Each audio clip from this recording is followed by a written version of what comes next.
जबलपुर नामक गांव में कांता नाम का गुब्बारे वाला स्कूल के बाहर गुब्बारे बेचा करता था। गुब्बारे ले लो गुब्बारे, रंग बिरंगे गुब्बारे, लाल हरे नीले पीले संतरी गुब्बारे ले लो गुब्बारे। उसके गुब्बारे स्कूल के बच्चे खरीदते थे। बच्चों को उसके गुब्बारे बड़े पसंद आते थे। पर स्कूल में रमन हेडमास्टर का बेटा बड़ा शरारती था। वो एक सुई से बच्चों के गुब्बारे फोड़ देता था। बच्चे कांता के पास से गुब्बारे खरीद कर लाते और रमन उनके गुब्बारे सुई से फोड़ देता था। बच्चे बड़ा रोते थे। कांता ये सब देखता था, पर वो कुछ कह नहीं सकता था, क्योंकि रमन स्कूल के हेडमास्टर का बच्चा था।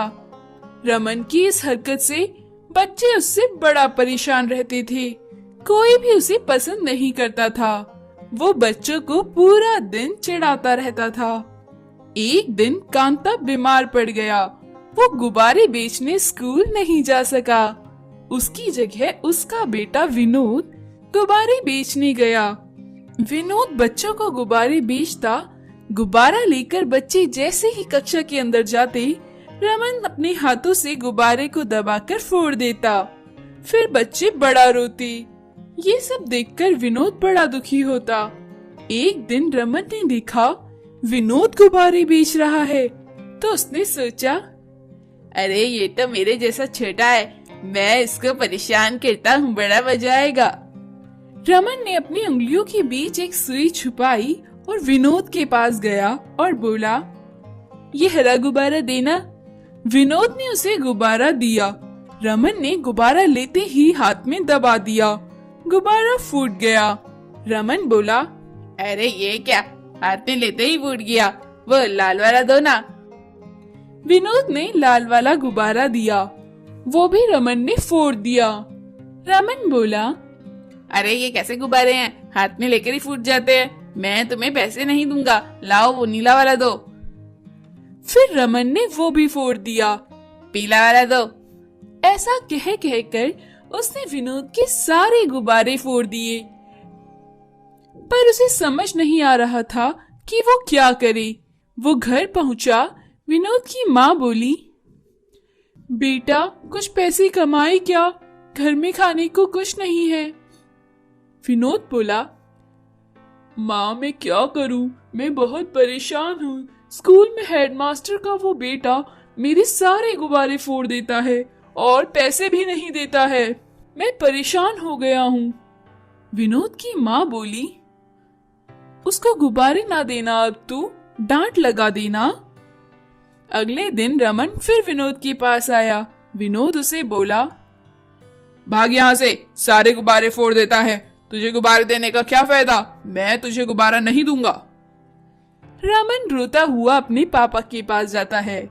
हेडमास्टर विनोद को आकर डांट लगा देते हैं। ए लड़के, सबको गुब्बारे देता है, मेरे बेटे को भी दिया कर, वरना यहाँ खड़ा होना बंद करा दूंगा।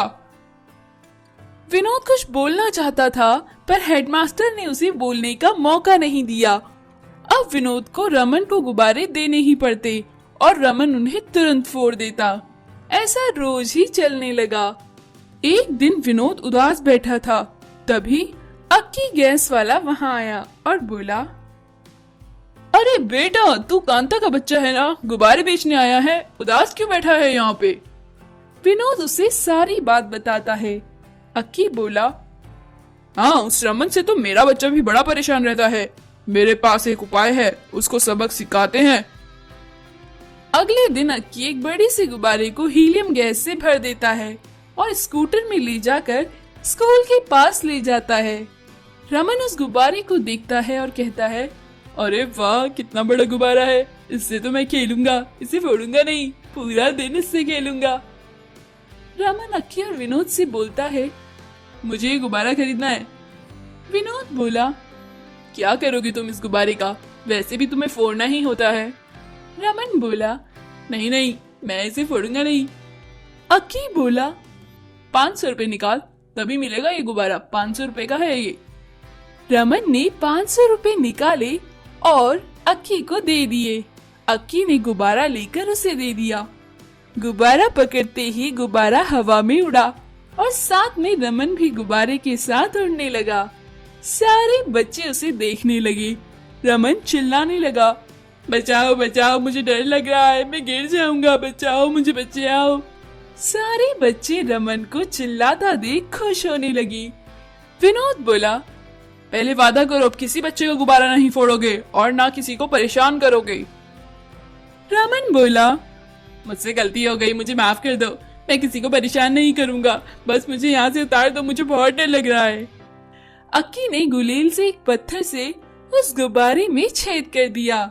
गुब्बारा धीरे धीरे नीचे आ गया। रमन ने सारे बच्चों से और विनोद से माफी मांगी। उसके बाद उसने कभी शरारत नहीं की। तो दोस्तों, हमें किसी को परेशान नहीं करना चाहिए। मेहनती कूड़े वाला। लिबासपुर स्कूल के बाहर बसंत बाबू झाड़ू लगाने का काम करते थे। स्कूल के बाहर सड़कों पर कूड़े के डिब्बे तो थे, पर अक्सर लोग कूड़ा डस्टबिन में ना डालकर बाहर सड़क पर ही फेंक देते थे। बसंत बाबू रोज सुबह वहां झाड़ू लगाने का काम करते और कूड़ा डस्टबिन में डाल देते थे। बसंत बाबू की एक टांग खराब थी, वो ठीक से चल नहीं पाते थे, लेकिन फिर भी वो रोज सुबह सवेरे बड़ी मेहनत से सड़क पर झाड़ू लगाते और सफाई करते थे। लिबासपुर में ही एक लड़की रहती थी, अंकिता। अंकिता रोज सुबह स्कूल जाते हुए बसंत बाबू को झाड़ू लगाते देखती थी। उसे बसंत बाबू पर बड़ी दया आती थी। वो भी कभी कभी स्कूल की छुट्टी होने पर स्कूल के बाहर सड़क पर पड़ा हुआ कूड़ा डस्टबिन में फेंक देती थी और वो कभी कभी स्कूल से छुट्टी होने के बाद बसंत बाबू के साथ बैठकर काफी गप्पे मारा करती थी। बसंत बाबू जब थक कर आराम करते तो उसकी बातें सुनकर उन्हें बहुत अच्छा लगता था, उन्हें शांति मिलती थी।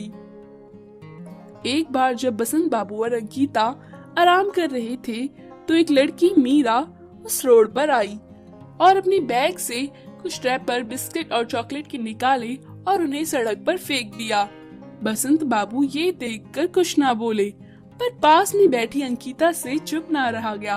वो बोल पड़ी, दीदी दीदी, पास में ही डस्टबिन पड़ा है, कूड़ा सड़क पर डालने की बजाय अगर आप डस्टबिन में ही डाल दो तो कितना अच्छा हो। मेरे बसंत बाबू को दोबारा उठकर झाड़ू न लगानी पड़े, क्यों बाबा? इस पर बसंत बाबू मुस्कुरा दिए और कुछ ना बोले। ये देखकर मीरा को बहुत गुस्सा आया। वो चीख कर बोली, ए लड़की, तुम्हारी इस बाबा का यही काम है तो वो यही करेंगे ना? तुम कौन होती हो मुझे टोकने वाली? 2 कौड़ी की औकात नहीं है तुम्हारी और बड़ी आई मुझे बोलने वाली। तुम्हें पता भी है मैं कौन हूँ? आज मैं एक बहुत बड़ी कंपनी में इंटरव्यू देने जा रही हूँ। अगर मेरी जॉब लग गई तो फिर मैं तुम दोनों को बताऊंगी। मेरा सारा मूड खराब कर दिया। तुमने जो मेरा मूड खराब किया है तुम्हें उसकी सजा जरूर मिलेगी। ऐसा कहकर वो डस्टबिन को जाकर पलट देती है और सारा कूड़ा सड़क पर फिर से फैल जाता है। ये सब दूर से एक आदमी देख रहा होता है जो गाड़ी में बैठा होता है और वो पास आता है और पूछता है कि बात क्या है। इस पर मीरा बोलती है, कुछ नहीं, ये दोनों के दोनों और ये लंगड़ा मेरा मूड खराब कर दिए थे, उसकी सजा दे रही हूँ इन्हें। अब जब इनको दोबारा रोड साफ करनी पड़ेगी तब इनकी अकल ठिकाने आएगी। ऐसा कहकर वो वहां से चली गई। फिर वो गाड़ी वाला आदमी और बसंत और अंकिता ने मिलकर वापस से झाड़ू लगाकर सड़क को साफ किया। वो आदमी अंकिता और बसंत से बोला, पता नहीं दुनिया में कैसे पढ़े लिखे लोग भी हैं, जाने कौन इन जैसे लोगों को नौकरी पर रख लेता है और ये लोगों के दिमाग फिर से चढ़ जाते हैं। जो लोग दूसरों की इज्जत नहीं करते वो काम क्या करते होंगे। खैर छोड़ो। ऐसा कहकर वो गाड़ी वाला आदमी वहां से चला जाता है। जब वो गाड़ी वाला आदमी ऑफिस पहुंचता है और इंटरव्यू लेने बैठा होता है तो मीरा वहां पहुंची होती है। मीरा को देखकर वो आदमी बोलता है, अरे तुम जैसे पढ़े लिखे गंवार लोगों के लिए मेरे ऑफिस में कोई जगह नहीं है। तुम जैसे लोग समाज में रहने लायक नहीं हो जो दूसरों के काम का मजाक उड़ाए। जब तुम अपनी साफ सड़क को गंदा कर सकती हो तो हमारे ऑफिस को तो तुम कूड़ादान ही बना दोगी। Get out Meera. मीरा बहुत गिड़गिड़ाई, पर ऑफिसर ने उसकी एक ना सुनी। मीरा को अपनी गलती का एहसास हुआ।